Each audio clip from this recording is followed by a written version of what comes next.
Hi guys, welcome to Simply Scuba. Here we've got the Suunto Dive Computer Sleeve. So this is a very simple device, but very, very useful.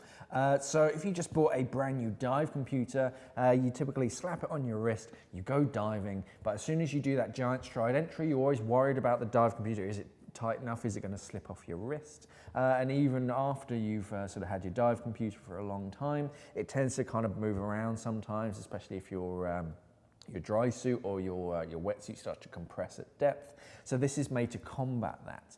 It's basically a Velcro sleeve that you put on your arm, and it just sticks to itself. So you have full control over exactly how snug it is, and you have two little webbing straps that you put your dive computer straps through that, and you do it up as normal, but this will stop your dive computer from slipping up or down your arm or sort of rolling around. So very quick to mount and to take off as well. It's shaped as well, so it works on either sleeve. You can put it on your left or your right hand side, and because it's shaped, it's going to be naturally ergonomic to stay on your arm. So a very simple device. It's going to help sort of stop your dive computer from slipping up, down, or sort of rolling around your wrist. This is the Suunto Dive Computer Sleeve. Thanks for watching, and safe diving.